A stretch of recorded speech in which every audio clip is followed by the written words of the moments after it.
أعوذ بالله من الشيطان الرجيم بسم الله الرحمن الرحيم سبحان الذي أسرى بعبده ليلا من المسجد الحرام إلى المسجد الأقصى الذي باركنا حوله لنريه من آياتنا إنه هو السميع البصير صدق اللہ العظیم۔ قرآن مجید کے مضامین کے خلاصے کے سلسلے میں آج 15ویں پارے کا آغاز ہو رہا ہے۔ 15ویں پارے کے آغاز میں ہی سورہ بنی اسرائیل کا آغاز ہو رہا ہے۔ سورہ بنی اسرائیل، اس کا دوسرا نام سورۃ الاسراء بھی ہے۔ اس کو سورہ بنی اسرائیل اس لیے کہتے ہیں کہ اس میں بنی اسرائیل کا تذکرہ ہے، اس لیے سورت کا نام سورہ بنی اسرائیل رکھا۔ یہ نام قرآن مجید میں 15ویں پارے کی آیت 101 میں موجود ہے۔ فَاسْأَلْ بَنِي إِسْرَائِيلَ، اور پھر سورہ اسراء اس کا نام اس لیے رکھا گیا کہ اس کی پہلی آیت میں اللہ تعالیٰ نے اسراء کا ذکر کیا۔ اسراء کا معنی ہوتا ہے راتوں رات چلنا، راتوں رات سفر کرنا۔ سبحان الذی اسریٰ بعبدہ لیلا من المسجد الحرام الی المسجد الاقصی، پاک ہے وہ ذات جو راتوں رات اپنے بندے کو لے گئی مسجد حرام سے مسجد اقصی تک۔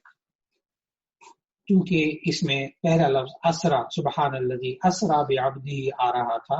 اسرا یہ ماضی کا صیغہ ہے، اور سورت کا جو نام ہے وہ ہے سورۃ الاسراء، کیونکہ اسرا ماضی ہے اور اسرا یہ باب فعال کا مصدر ہے۔ تو اس سورت کے دو نام ہوئے، سورہ بنی اسرائیل بھی اور سورۃ الاسراء بھی۔ سورہ بنی اسرائیل یہ ترتیب توقیفی کے اعتبار سے، قرآن مجید کی ترتیب کے اعتبار سے یہ سورت نمبر 17 ہے، اور نازل ہونے کے اعتبار سے یہ سورت نمبر 50 ہے۔ یہ مکی سورت ہے، ہجرت سے پہلے نازل ہوئی۔ اس میں کل 111 آیات ہیں اور 12 رکوع ہیں۔ اسرا کا معنی ہمیں معلوم ہوا راتوں رات لے جانا، چنانچہ اس واقعے میں واقعہ معراج کا ذکر ہے، جس میں رسول اکرم صلی اللہ علیہ وسلم کو مسجد حرام سے مسجد اقصی تک لے جایا گیا۔ پھر مسجد اقصی سے سدرۃ المنتہا تک جو معراج کا حصہ ہے، یہ اللہ تعالیٰ نے 27ویں پارے میں سورۃ النجم کے اندر ذکر فرمایا۔ واقعہ معراج یہ حضور اکرم صلی اللہ علیہ وسلم کا بہت بڑا معجزہ ہے، اور ہمارا ایمان ہے کہ یہ واقعہ جو معراج ہے یہ نبی صلی اللہ علیہ وسلم کو بیداری کی حالت میں پیش آیا، اور نبی صلی اللہ علیہ وسلم نے نبی صلی اللہ علیہ وسلم کو معراج کے سفر کے دوران بہت سے واقعات دکھائے۔ اس سورت کی پہلی آیت میں واقعہ معراج ہی کی طرف اشارہ ہے کہ پاک ہے وہ ذات جو اپنے بندے کو راتوں رات مسجد حرام سے مسجد اقصی تک لے گئی۔ اس دور میں مسجد حرام یعنی خانہ کعبہ مکہ مکرمہ سے لے کر مسجد اقصی یعنی فلسطین تک 40 راتوں کا سفر ہوتا تھا اونٹوں پر، جو کہ اللہ تعالیٰ چند لمحات میں نبی صلی اللہ علیہ وسلم کو لے گیا۔ پھر اس کے بعد سورہ بنی اسرائیل میں بنی اسرائیل کا فتنہ اور فساد بیان کیا گیا کہ یہ بنی اسرائیل تورات کی مخالفت کرتے تھے اور انبیاء کو ناحق قتل کرتے تھے، چنانچہ ان پر بخت نصر اور اس کے لشکر کو مسلط کر دیا گیا، جو پورے ملک میں ایک کنارے سے دوسرے کنارے تک پھیل گئے۔ انہوں نے علماء اور ان کے سرداروں کو قتل کیا، بیت المقدس کو ویران کر دیا، اور بہت سارے اسرائیلیوں کو گرفتار کر لیا۔ دوسری بار یہود کا فتنہ و فساد اس وقت عروج کو پہنچا جب انہوں نے حضرت زکریا علیہ السلام اور حضرت یحییٰ علیہ السلام کو شہید کیا، اور پھر اس وقت اللہ تعالیٰ نے بابل کا ایک بادشاہ جسے بیردوس کے نام سے یاد کیا جاتا ہے ان پر مسلط کر دیا۔ یہود کی بنی اسرائیل کے فتنہ و فساد کی یہ تاریخ رہی، یہی نبی صلی اللہ علیہ وسلم کے زمانے میں بھی یہی کچھ یہ لوگ کرتے رہے، یہاں تک کہ اللہ تعالیٰ نے مسلمانوں کو غلبہ عطا کیا اور انہیں جزیرہ عرب سے نکال دیا۔ پھر اس کے بعد اللہ تعالیٰ نے قرآن مجید کی عظمت کا ذکر فرمایا، اور اس کے بعد اللہ تعالیٰ نے انسانی فطرت اور طبیعت کا خیال کرتے ہوئے اللہ تعالیٰ نے تقریباً 13 آداب و اخلاق زندگی کے بیان کیے۔ آیت نمبر 23 سے آیت نمبر 39 تک اللہ تعالیٰ نے جو 13 آداب زندگی بیان فرمائے وہ ہماری زندگیوں کے لیے ایک اہم ترین زندگی کا گوشوارہ ہے، زندگی کے لیے نصیحتوں کا ایک پورا کا پورا پروگرام ہے۔ آیت نمبر 23 سے 39 تک جن 13 اسلامی آداب و اخلاق کو بیان کیا گیا ان میں سے ایک یہ کہ اللہ کے سوا کسی کی عبادت نہ کرو، اور دوسرا یہ کہ والدین کے ساتھ اچھا سلوک کرو، تیسرا یہ کہ رشتہ داروں، مسکینوں اور مسافروں کو ان کا حق دو، نمبر 4 مال کو فضول خرچی میں نہ اڑاؤ، نمبر 5 نہ اتنی کنجوسی کرو اور نہ اتنا کھلا ہاتھ رکھو کہ کل کو پچھتانا پڑے، نمبر 6 اپنی اولاد کو مفلسی کے ڈر سے قتل نہ کرو، نمبر 7 جاندار کو ناحق قتل نہ کرو، نمبر 8 یتیم کے مال میں ناجائز عمل دخل نہ کرو، نمبر 9 وعدہ کرو تو اسے پورا کرو، نمبر 10 ناقتل میں پورا پورا دیا کرو اور لیا کرو، نمبر 11 جس چیز کے بارے میں تمہیں تحقیق نہ ہو اس کے پیچھے نہ پڑا کرو، نمبر 12 زمین پر اکڑ کر نہ چلو، نمبر 13 اللہ تعالیٰ کے ساتھ کسی کو معبود نہ بناؤ، اس کے ساتھ کسی کو شریک نہ کرو۔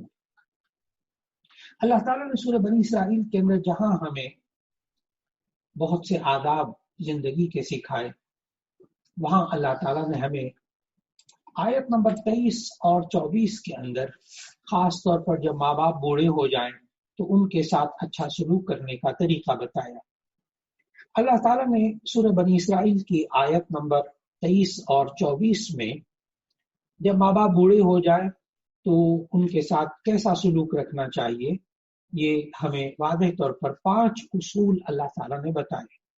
آیت نمبر 23 اور 24 میں اللہ تعالیٰ نے فرمایا وَبِالْوَالِدَيْنِ إِحْسَانًا، والدین کے ساتھ اچھا سلوک کرو، إِمَّا يَبْلُغَنَّ عِنْدَكَ الْكِبَرَ أَحَدُهُمَا أَوْ كِلَاهُمَا، جب تمہارے پاس دونوں میں سے ایک بوڑھا ہو جائے یا دونوں بوڑھے ہو جائے تو نمبر 1 فَلَا تَقُلْ لَهُمَا أُفٍّ، ان کو اف نہیں کہنا، تکلیف کی ہلکی سی بات بھی نہیں کہنی، نمبر 2 وَلَا تَنْهَرْهُمَا، ان کو جھڑکنا نہیں، نمبر 3 وَقُلْ لَهُمَا قَوْلًا كَرِيمًا، ان سے نرم لہجے میں بات کرنا، نمبر 4 وَخْفِضْ لَهُمَا جَنَاحَ الذُّلِّ مِنَ الرَّحْمَةِ، اپنے بازوؤں کو عاجزی سے جھکائے رکھنا، نمبر 5 وَقُلْ رَبِّ ارْحَمْهُمَا كَمَا رَبَّيَانِي صَغِيرًا، ماں باپ کے لیے ہمیشہ یہ دعا مانگتے رہیں، اے اللہ ان دونوں پہ رحم فرما جیسے انہوں نے ہمیں بچپن میں پالا۔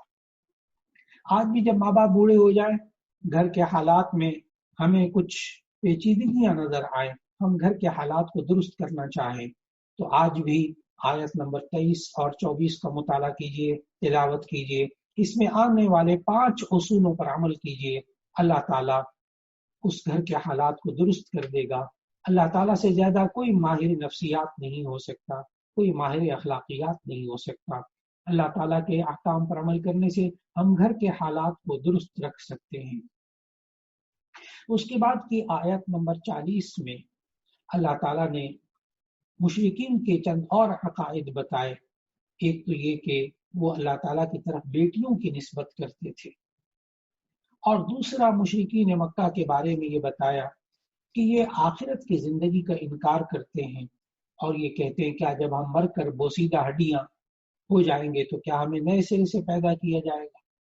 آیت نمبر 49 میں اللہ تعالیٰ نے پھر جواب دیا کہ ہاں، ہم تمہیں ایک طرح سے نئے سرے سے پیدا کرتے ہیں جبکہ تمہارا وجود نہیں تھا، تو ایسی صورت میں دوبارہ زندہ کرنا اللہ تعالیٰ کے لیے بہت آسان ہے۔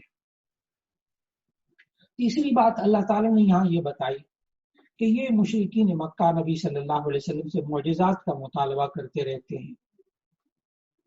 کبھی کہتے ہیں ہم تب ایمان لائیں گے، جیسے آیت نمبر 90 سے لے کے 93 تک یہ باتیں مذکور ہیں، کہ کبھی کہتے کہ ہم تب ایمان لائیں گے جب آپ نبی صلی اللہ علیہ وسلم ہمارے لیے زمین سے چشمہ جاری کر دیں۔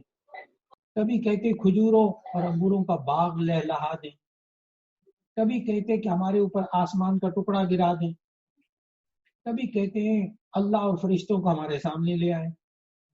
کبھی کہتے ہیں تم اپنے لیے سونے کا گھر بنا کر دکھاؤ اگر تم نبی ہو۔ کبھی جو ہے وہ یہ کہتے ہیں ہمارے سامنے آسمان پر چڑھ جاؤ، وہاں سے کوئی تحریر و ہدایت لے کر آؤ۔ عجیب و غریب قسم کی وہ جو معجزات یا یوں کہہ دیجئے کہ حیران کن باتیں طلب کرتے تھے۔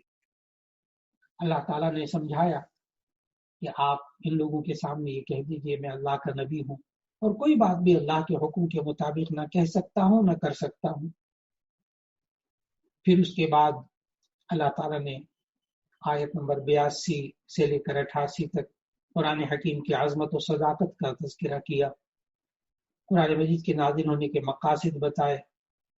پھر اس کے بعد آیت نمبر 61-65 میں اللہ تعالیٰ کی طرف سے انسان کو جو عزت دی گئی اس کا ذکر کیا اور روح کا ذکر کیا، اور پھر اس کے بعد اللہ تعالیٰ نے بتایا کہ لوگ یہ آپ سے سوال کرتے ہیں روح کے بارے میں، یسألونک عن الروح، تو آپ کہہ دیجئے قل الروح من امر ربی، کہ روح میرے رب کا حکم ہے۔ پھر آیت نمبر 78 اور 79 میں نبی صلی اللہ علیہ وسلم کو نماز تہجد کا حکم دیے جانے کا ذکر کیا۔ دراصل نبی صلی اللہ علیہ وسلم پر تہجد 5 نمازیں فرض ہونے سے پہلے فرض تھی تہجد کی نماز، بعد میں جب 5 نمازیں فرض ہو گئی تو پھر یہ تہجد کی نماز نفل اور سنت کا درجہ رہ گئی۔ پھر اس کے بعد آیت نمبر 101 سے 104 تک اللہ تعالیٰ نے موسیٰ علیہ السلام اور فرعون کا قصہ ذکر کیا۔ آیت نمبر 105-106 میں قرآن مجید تھوڑا تھوڑا کیوں نازل ہوتا ہے اس کی حکمت بیان کی، اور سورت بنی اسرائیل کے اختتام میں اللہ تعالیٰ کے اسماء حسنہ کا ذکر کیا، اور ساتھ یہ ذکر کیا کہ اللہ تعالیٰ شریک، ہر طرح کی شرکت سے پاک ہے، اور اللہ تعالیٰ اولاد سے بھی پاک ہے، نہ اس کے بیٹے ہیں نہ اس کی بیٹیاں ہیں۔ اس طرح سورہ بنی اسرائیل کا اختتام ہوا۔ اس کے بعد 15ویں پارے میں سورہ کہف کا آغاز ہوا۔ سورہ کہف یہ عربی میں غار کو کہتے ہیں، کیونکہ اس سورت میں غار والوں کا قصہ بیان کیا گیا ہے، اس لیے اسے سورہ کہف کہتے ہیں۔ اور آیت نمبر 9 سے آیت نمبر 26 تک اس میں لفظ کہف بھی آیا، سورت کا نام بھی آیا، اور اس غار والوں کے واقعے کا ذکر بھی اللہ تعالیٰ نے فرمایا۔ سورہ کہف یہ ترتیبی یعنی قرآن حکیم کی ترتیب کے اعتبار سے، ترتیب توقیفی کے اعتبار سے یہ سورت نمبر 18 ہے، اور ترتیب نزولی کے اعتبار سے یہ سورت نمبر 69 ہے۔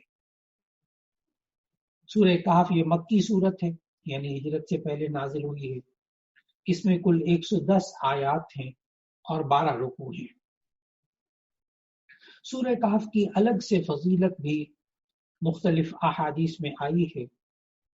چنانچہ نبی صلی اللہ علیہ وسلم نے یہ بھی ارشاد فرمایا، جیسے حضرت ابو الدرداء رضی اللہ عنہ کی روایت ہے، صحیح مسلم میں روایت موجود ہے، سنن نسائی میں روایت موجود ہے، کہ جو شخص سورہ کہف کی آخری 10 آیات پڑھے گا وہ دجال کے فتنے سے محفوظ رہے گا۔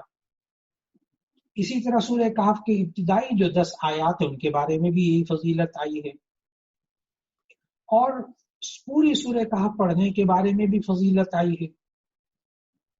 جیسے نبی صلی اللہ علیہ وسلم نے فرمایا، جو شخص جمعے کے دن پوری سورہ کہف پڑھے گا اس کے لیے 2 جمعوں کے درمیان نور پیدا ہو جائے گا، جس کی تشریح علماء نے یہ کی کہ جو شخص جمعے کے دن سورہ کہف پڑھ لے گا تو ایک جمعے سے دوسرے جمعے کے درمیان اللہ تعالیٰ اس بندے کو پڑھنے والے کو ایک نور عطا فرمائے گا جس کی وجہ سے وہ گمراہیوں سے اور فتنوں سے محفوظ رہ جائے گا۔ اور دجال کے فتنے وہ تو جب آئے گا جب فتنہ ہوگا، لیکن آج کل کے ماحول کے مطابق اگر دجال سامنے نہیں ہے تب بھی سورہ کہف پڑھی جائے تو اللہ تعالیٰ موجودہ دور کے جو فتنے ہیں اس سے انشاءاللہ اس کے بچوں کو، اس کے گھر بار کو اللہ تعالیٰ بچائے رکھے گا۔ سورہ کہف کا آغاز الحمدللہ سے ہو رہا ہے۔ پورے قرآن مجید کا آپ مطالعہ کریں تو آپ کو معلوم ہوگا کہ پورے قرآن مجید کی کل 5 سورتیں ایسی ہیں کہ جن کی ابتدا الحمدللہ سے ہو رہی ہے۔ ایک تو آپ نے مطالعہ کیا سورہ فاتحہ کا، الحمدللہ رب العالمین، وہ بھی الحمدللہ سے شروع ہوتی ہے۔ پھر دوسری سورت جس کا خلاصہ گزر چکا سورہ انعام، یہ بھی الحمدللہ سے شروع ہوئی۔ اور تیسری سورت یہ سورہ کہف ہے جو کہ الحمدللہ سے شروع ہوئی۔ اور تیسری سورت جو ہے وہ سورہ سبا، وہ بھی الحمدللہ سے شروع ہوئی۔ اور 5ویں سورت جو ہے سورہ فاطر، وہ بھی الحمدللہ سے شروع ہوئی۔ تو کل 5 سورتیں ہیں جو الحمدللہ سے شروع ہو رہی ہیں پورے قرآن مجید میں۔ ایک سورہ فاتحہ، ایک سورہ انعام، ایک سورہ کہف، ایک سورہ سبا اور ایک سورہ فاطر۔ پھر اللہ رب العزت نے اس سورت کے آغاز میں اصحاب کہف کا ذکر فرمایا۔ اس سورت کے اندر کل 3 واقعات بیان ہو رہے ہیں اور 3 مثالیں بیان ہو رہی ہیں۔ سورہ کہف کے اندر 3 واقعات جو بیان ہوئے اس میں سے ایک واقعہ تو اصحاب کہف کا ہے جو پورا 15ویں پارے میں ہی ہے، اور دوسرا واقعہ موسیٰ علیہ السلام اور خضر علیہ السلام کا واقعہ ہے جس کا اکثر حصہ 15ویں پارے میں ہے اور کچھ حصہ اس کا وہ 16ویں پارے میں انشاءاللہ آئے گا۔ اور تیسرا قصہ اصحاب کہف کی سورہ کہف کے اندر وہ ذوالقرنین کا واقعہ ہے جو کہ پارہ نمبر 16 میں آئے گا۔ تو گویا کہ ہم آج 15ویں پارے کے حوالے سے اصحاب کہف کا ذکر کریں گے اور پھر اس کے بعد موسیٰ علیہ السلام اور خضر علیہ السلام کے واقعات کو بھی 15ویں پارے کے خلاصے میں ہم سن سکیں گے۔ پہلا قصہ جو اللہ تعالیٰ نے سورہ کہف میں بیان کیا وہ اصحاب کہف کا واقعہ ہے۔ یہ چند صاحب ایمان نوجوان تھے جنہیں ایک بادشاہ جس کا نام دقیانوس تھا، وہ دقیانوس بادشاہ جو تھا ان نوجوانوں کو، ایمان والے نوجوانوں کو بت پرستی پر مجبور کرتا تھا اور ہر ایسے شخص کو قتل کرتا تھا جو کہ اس کی شرکیہ باتوں کو قبول نہیں کرتے تھے۔ ان نوجوانوں کو ایک طرف مال و دولت کے انبار، اونچے عہدوں پر تقرر اور معیار زندگی کی بلندی جیسی ترغیبات بھی دی گئی، دوسری طرف ان نوجوانوں کو اس بادشاہ نے، اب ان کی حکومت نے ڈرایا، دھمکایا، جان سے مارنے کی دھمکیاں دی کہ بادشاہ کی جو شرکیہ باتیں ان کو مانو۔ چنانچہ اللہ تعالیٰ نے قرآن مجید میں ہمیں بتایا کہ نوجوانوں نے اپنے ایمان کی حفاظت کرنے کے لیے چلتے چلتے شہر سے بہت دور ایک پہاڑ کی غار تک پہنچ گئے۔ کہف عربی میں غار کو کہتے ہیں، اسی لیے اس کا نام سورہ کہف ہے اور اس واقعے کو غار والوں کا واقعہ یعنی کہف والوں کا واقعہ کہلاتا ہے۔ اللہ تعالیٰ نے ہمیں قرآن مجید میں بتایا کہ ان نوجوانوں نے غار میں پناہ لینے کا ارادہ کیا۔ جب غار میں داخل ہو گئے تو اللہ تعالیٰ نے انہیں گہری نیند سلا دیا، یہاں تک کہ وہ 309 سال تک سوتے رہے۔ جب وہ کئی 300 سال کے بعد جب وہ بیدار ہوئے، ظاہر حکومت بھی بدل چکی تھی، تو اللہ تعالیٰ نے ہمیں قرآن مجید میں بتایا کہ جب نیند سے بیدار ہوئے تو کھانے کی فکر ہوئی۔ ان میں سے ایک کھانا خریدنے کے لیے شہر آیا، وہاں اسے پہچان لیا گیا کیونکہ 3 صدیوں میں حالات بدل چکے تھے، وہ کرنسی سکہ بدل چکا تھا اور وہ مشرکوں کی جو حکومت تھی وہ ختم ہو چکی تھی، اور اس وقت جو ہے وہ ایمان والوں کی حکومت تھی۔ ایمان کی خاطر اپنے گھر بار کو چھوڑنا اور اپنے ایمان کو بچانے کے لیے یہ ساری بات اللہ تعالیٰ نے اس قصے کے اندر ذکر فرمائی۔ اس قصے سے جو سبق حاصل ہوتا ہے وہ یہ کہ مومن کو ایمان کے سلسلے میں بڑا حساس ہونا چاہیے، اگر کبھی مادیت اور ایمان میں سے دونوں میں سے کسی ایک کے انتخاب کرنے کا مرحلہ آئے تو اسے ایمان کی حفاظت کرنی چاہیے۔ اور ان نوجوانوں کے بارے میں اللہ تعالیٰ نے ہمیں مر کر دوبارہ جی اٹھنا، اس کی بہترین مثال بھی اس واقعے کے اندر ہمیں سمجھائی کہ یہ وہی اللہ ہے جس نے ان کو 300 سال تک اس غار کے اندر پڑا رہنے دیا، نہ کھانے کی ضرورت پیش آئی، نہ پینے کی ضرورت پیش آئی۔ ایک طرح سے اللہ نے ان کو موت دی ہوئی تھی، دوبارہ ان کو اللہ نے زندہ کیا۔ اسی طرح اللہ تعالیٰ پوری انسانیت کو ایک دفعہ موت دینے کے بعد دوبارہ زندہ کرے گا، اور پھر انسان کے اعمال کا بدلہ جو ہے وہ اسے ملے گا۔ ان اصحاب کہف کے واقعے کے بعد پھر اگلا واقعہ موسیٰ اور خضر علیہ السلام کا واقعہ ہے، لیکن اس کے درمیان اللہ تعالیٰ نے 3 مثالیں بھی بیان فرمائیں انسانوں کو سمجھانے کے لیے۔ اللہ تعالیٰ نے آیت نمبر 31 میں پہلی مثال دی اور فرمایا کہ 2 مردوں کی مثال دیتے ہوئے آیت نمبر 31 سے آیت نمبر 44 تک اللہ تعالیٰ نے یہ باغوں والا واقعہ بتایا۔ اللہ تعالیٰ نے ان آیات میں سمجھایا کہ ان دونوں میں سے ایک شخص ایسا تھا جو کہ انتہائی قیمتی باغ اور پھلوں والے باغ کا مالک تھا۔ ان باغات کے علاوہ مال و دولت کے اور بہت زیادہ اس کے پاس وسائل تھے۔ دولت کی کثرت نے اس انسان کو فخر اور غرور اور تکبر میں مبتلا کر دیا۔ وہ بڑے بڑے دعوے کرنے لگا۔ اسے غلط فہمی ہو گئی تھی کہ یہ مالداری اسے ہمیشہ حاصل رہے گی، کبھی زوال نہیں آئے گا، اور پھر یہاں تک اس کا خیال تھا کہ قیامت قائم ہی نہیں ہوگی، اور اگر ہو بھی گی تو مجھے وہاں خوشحالی ملے گی۔ دوسرا مرد جو تھا وہ ایماندار تھا، ایمان والا تھا۔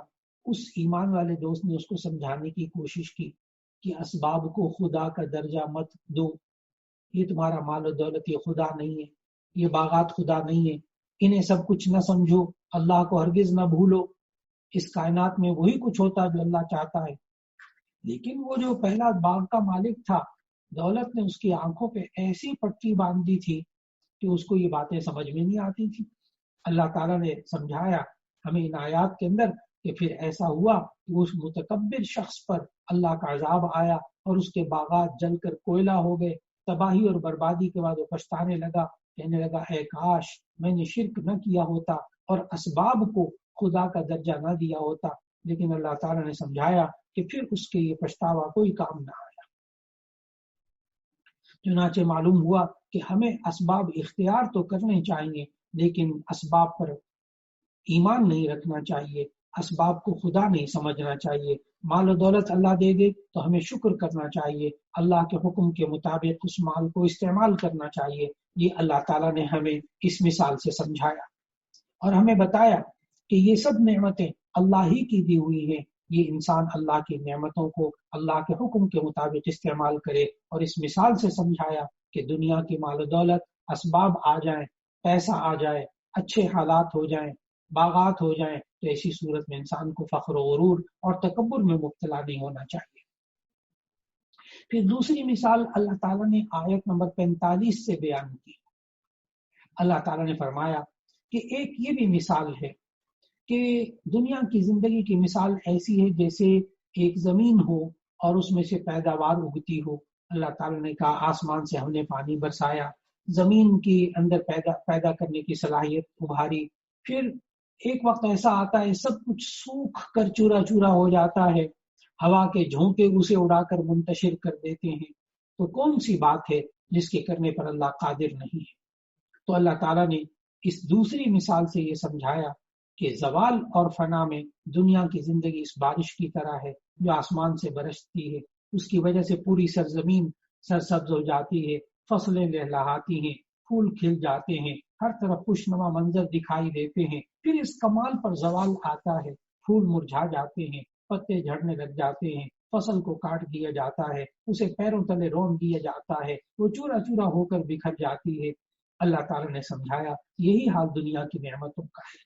انسان دنیا کی نعمتوں کو ہمیشہ ہمیشہ کے لیے باقی رہنے والا نہ سمجھے۔ یہ صحت، یہ جوانی، یہ زندگی، یہ خوشحالی، یہ عیش و عشرت سب عارضی ہیں، کبھی رہتی ہیں کبھی ختم ہو جاتی ہیں۔ اصل چیز انسان کا ایمان اور انسان کا عمل ہے جو انسان کے ساتھ آخرت تک جائیں گے۔ یہ صدقہ خیرات ہے، یہ ذکر و تلاوت ہے، یہ اچھے اخلاق ہیں، یہ انسان کے کام آئیں گے۔ تیسری مثال اللہ تعالیٰ نے تکبر اور غرور کی دی، جو آدم علیہ السلام اور ابلیس کا واقعہ ہے، کہ کس طرح اللہ تعالیٰ نے ذکر فرمایا کہ کس طرح اللہ تعالیٰ نے آدم علیہ السلام کے لیے حکم دیا اور کہ ابلیس کو کہ تم سجدہ کرو آدم کو، لیکن کان من الجن ففسق عن امر ربی، وہ جنات میں سے تھا، اس نے اپنے رب کی نافرمانی کی۔ اللہ تعالیٰ نے پھر یہ سمجھایا کہ انسان کو شیطان کی طرح گھمنڈ میں، فخر میں، غرور میں مبتلا نہیں ہونا چاہیے، اللہ کے احکام پر عمل کرنا چاہیے۔ ان تین مثالوں کے بیان کرنے کے بعد پھر اس کے بعد 15ویں پارے میں موسیٰ علیہ السلام اور خضر علیہ السلام کے واقعے کا آغاز ہوتا ہے، جس میں اللہ تعالیٰ نے ہمیں بہت سے سبق دیے۔ سورہ کہف کی آیت نمبر 60 سے 15ویں پارے کے اختتام تک موسیٰ علیہ السلام اور خضر علیہ السلام کے واقعے کا ذکر ہے۔ پھر 16ویں پارے کے آغاز میں بھی حضرت موسیٰ اور خضر کے اس واقعے کا کچھ حصہ موجود ہے۔ یہ دوسرا واقعہ، پہلا واقعہ اصحاب کہف کا تھا سورہ کہف میں، اور اب دوسرا واقعہ جو آ رہا ہے وہ موسیٰ اور خضر علیہ السلام کا واقعہ ہے۔ اللہ تعالیٰ نے موسیٰ علیہ السلام کو جب یہ اطلاع دی کہ سمندر کے کنارے ایک ایسے صاحب رہتے ہیں جن کے پاس ایسا علم ہے جو آپ کے پاس نہیں ہے۔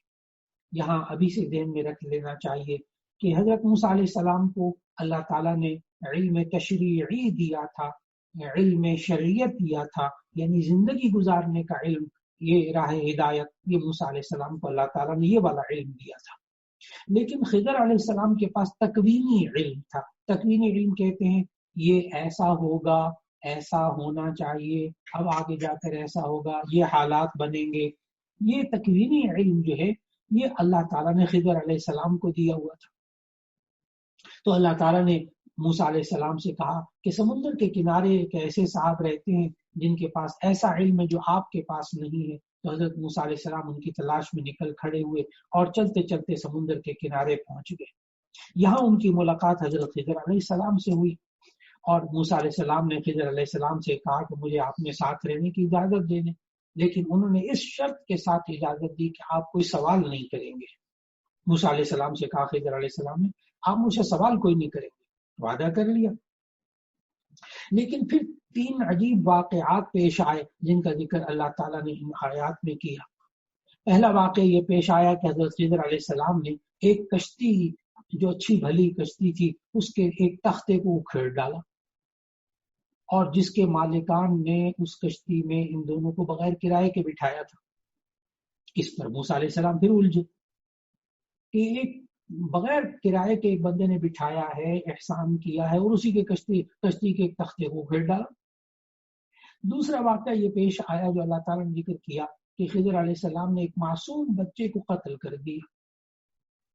تیسرا واقعہ یہ پیش آیا کہ ایک گاؤں میں گزرے موسیٰ اور خضر، تو ایک بوسیدہ دیوار تھی، وہاں اس گاؤں والوں نے ان کا اکرام بھی نہیں کیا، کھانا وانا بھی نہیں کھلایا، لیکن ان کی ایک گرتی ہوئی دیوار تھی، اس کو بغیر پیسوں کے حضرت خضر علیہ السلام نے دوبارہ ٹھیک کر دیا، دوبارہ تعمیر کر دی۔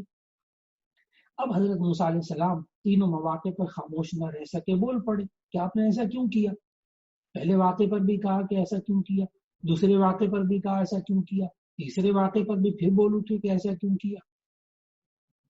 اب جب تیسری دفعہ سوال کیا تو حضرت خضر علیہ السلام نے جدائی کا اعلان کر دیا کہ اب آپ میرے ساتھ نہیں چل سکتے۔ پھر اللہ تعالیٰ نے اگلی آیات میں ان تینوں واقعات کی اصل حقیقت حضرت خضر علیہ السلام کے ذریعے بیان کروائی اور کہا کہ کیا وجہ تھی۔ اب دیکھیے گا تکوینی علم کہ آگے چل کر کیا ہونا تھا، یہ علم اللہ تعالیٰ نے خضر علیہ السلام کو دیا ہوا تھا۔ وہ کشتی کے تختے والا واقعہ حضرت خضر علیہ السلام نے بتایا کہ کشتی کے تختے کو اس لیے توڑا تھا کیونکہ آگے جہاں کشتی نے جانا تھا وہاں ایک ظالم بادشاہ تھا، اس کے بندے کھڑے تھے، ان کا یہ طور طریقہ تھا کہ جو صحیح سالم اور نئی کشتی آتی تھی اس کو زبردستی چھین لیتے تھے۔ چنانچہ خضر علیہ السلام نے کہا میں نے اس میں تختہ اکھیڑ کر ایک عیب پیدا کر دیا، تو اب یہ کشتی ان ظالموں کے ہاتھوں میں جانے سے بچ گئی، ان غریبوں کا ذریعہ معاش محفوظ رہا۔ پھر خضر علیہ السلام نے بتایا کہ بچے کو اس لیے قتل کیا تھا میں نے کیونکہ یہ بڑا ہو کر والدین کے لیے بہت بڑا فتنہ بن سکتا تھا، جس کی وجہ سے ممکن تھا کہ وہ ایک کفر کے اندر مبتلا کر دیتا. تو اللہ تعالیٰ نے چاہا کہ یہ بڑے نیک والدین ہیں اور کہیں یہ بھی کفر میں مبتلا نہ ہو جائے، اس لیے اللہ تعالیٰ نے اسے مارنے کا حکم دیا، اور اس کے بدلے میں اللہ تعالیٰ نے ان ماں باپ کو اور اولاد دینے کا فیصلہ کر دیا. اب یہ بھی ایک تکوینی علم تھا. پھر تیسرے واقعے کے بارے میں حضرت خضر علیہ السلام نے وضاحت کی جو آیات میں موجود ہے کہ میں نے کیوں وہ گرتی ہوئی دیوار تعمیر کی، حالانکہ وہاں کے لوگوں نے مجھے کھانا نہیں کھلایا، اکرام نہیں کیا ہمارا. اس لیے کہ گرتی ہوئی دیوار جو تھی وہ اس لیے تعمیر کی کیونکہ وہ 2 یتیم بچوں کی ملکیت تھی، ان کے والدین اللہ کے نیک بندے تھے. دیوار کے نیچے خزانہ چھپا ہوا تھا انہی بچوں کے لیے، اگر وہ دیوار گر جاتی تو لوگ خزانہ لوٹ لیتے اور نیک والدین کے یہ 2 یتیم بچے اس سے محروم ہو جاتے. تو اللہ تعالیٰ نے خضر علیہ السلام کے ذریعے اس دیوار کو دوبارہ تعمیر کروا دیا تاکہ یہ جوان ہونے کے بعد اس خزانے کو نکال کر اپنے کام میں لا سکے. تو حضرت موسیٰ اور خضر علیہ السلام کے واقعے کو اللہ تعالیٰ نے ذکر کیا، جس سے کہ ہمیں سمجھ میں آتا ہے کہ ہماری زندگی میں بھی اگر عجیب و غریب واقعات اللہ تعالیٰ سامنے لے آئے جس میں بڑی حکمتیں اور حقائق پوشیدہ ہوتے ہیں، ہمیں اللہ پر ایمان لانا چاہیے کہ سب کچھ کرنے والا اللہ ہے. اسی کے ساتھ سورہ کہف کا وہ حصہ جو کہ 15ویں پارے کے اندر تھا اس کا خلاصہ مکمل ہوا. 16ویں پارے کا آغاز اور اس میں بھی سورہ موسیٰ اور خضر کے واقعے کا کچھ حصہ بیان ہوگا انشاءاللہ العزیز. وآخر دعوانا ان الحمد للہ رب العالمین.